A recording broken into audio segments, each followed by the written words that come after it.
Hello, this is Courtney with C. Clark Creative. Thanks for stopping by.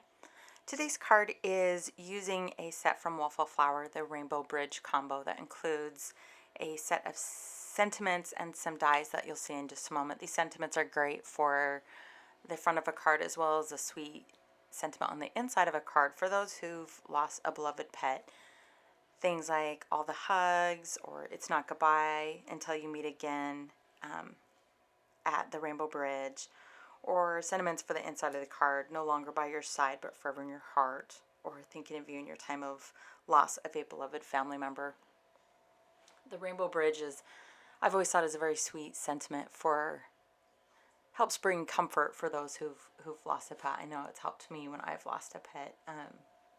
Our family very much loves our pets as our family members, as many do. So I find it nice to be able to make a card like this for someone else in their time of loss.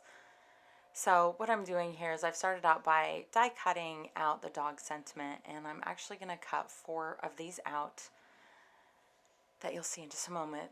3 of them will be glued together to make a more prominent die cut, and then the 4th one I'm going to use as a coloring guide. So I'm measuring it there.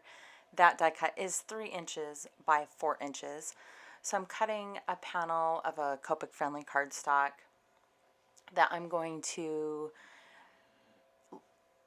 basically tape onto the back of one of the card panels. So basically I'm picking the card panel that has most of the little frayed bits in that from the die cutting, using the nicer 3, the more clean cut 3 for the actual die cut. So just using some low tack tape, gently taping this on just to help give it a little bit of security while I'm coloring it. And then I'm going to color in each of the rainbows, the sky, and grass basically at the bottom, using some Copic markers just to get a really nice bright color scheme for this card. And then the other 3 die cuts, again, will just be glued together to create a more prominent die cut, I guess you could say. And then this will end up going on top of that colored panel once it's done. So I'm using Gina K Connect glue, which is my glue of choice, that or Distress Collage adhesive glue, another liquid glue. I usually use the 2 of those for just about all of my liquid glue needs, sometimes just depending on my mood or which one is closest to me when I go to grab it. So I'm just going to get these glued together and set aside so that they can cure up while I'm doing the Copic coloring.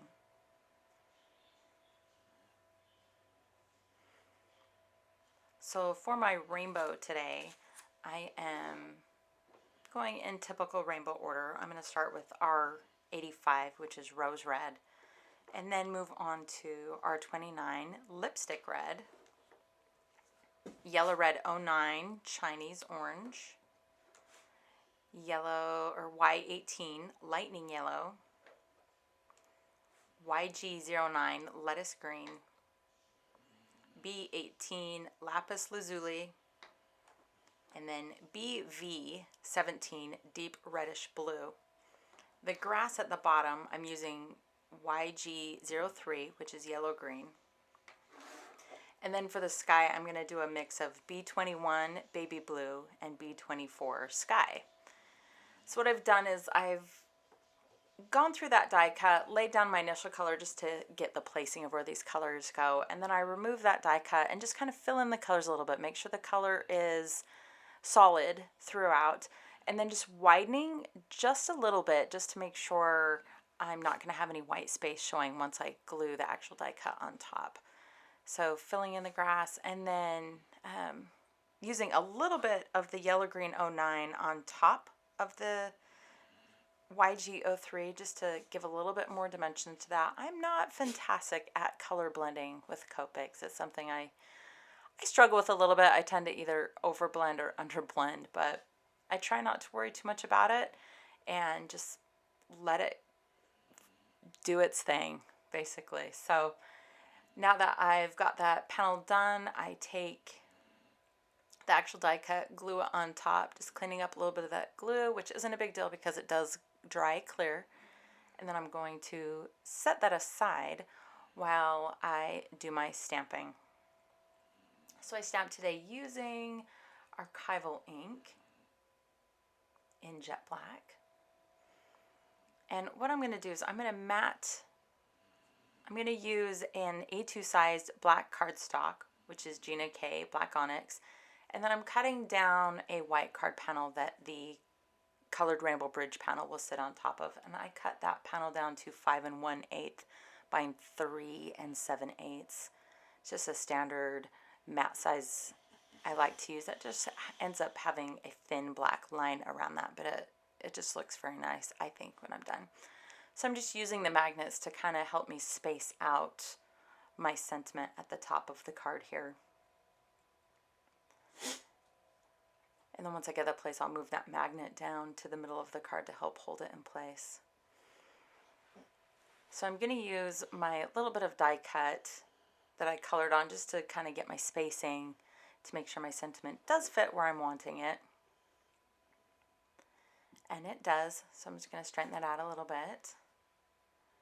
And then stamp that a few times. I don't press down really hard on when I'm stamping just because I don't want to distort my sentiment. So I ink it, I lightly press on it, and then I ink again. And I find that doing this a few times is a lot better than a really hard pressing down once or twice even. 2 to 3 light stamps usually does enough. So until you meet again at the Rainbow Bridge. I think here I decided the top needed a little bit more stamping, but the bottom had stamped just fine after 2, so that's why I just repeated that third. Swiping off my stamp, putting it back. And then I'll stamp the inside of a card in a few minutes. Just because I'm using the Archival ink, I am hitting that with a heat gun just a little bit just to make sure that it is dry so I don't accidentally smudge it as I'm putting the card together here. So again, using a little bit of this liquid Gina K Connect glue to adhere the card panel to my A2 size card base. The card base is cut from 110 pound Neenah Solar White Classic Crest cardstock.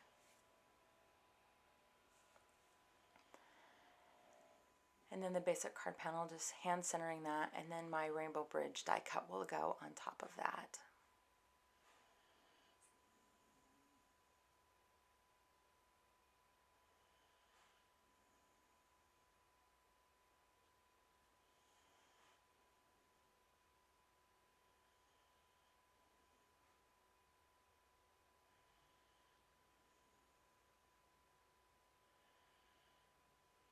I could have pulled out my T ruler here, but I tend to, unless I feel like I'm struggling with my alignment, I tend to not use that too much.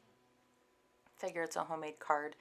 Some of that being off a little bit is just part of it being a homemade card, and it helps keep it from looking too mass produced.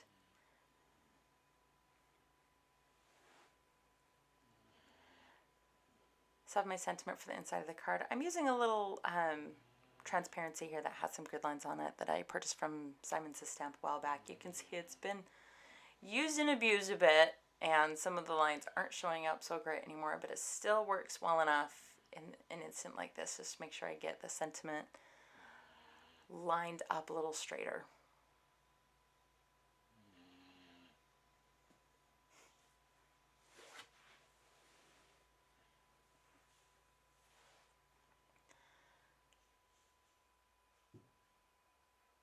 So stamping that a few times, again using light pressure in between each stamp just so there's no distortion of the sentiment itself. And with that, this card is complete. Thanks for joining me today, and I hope to see you again soon.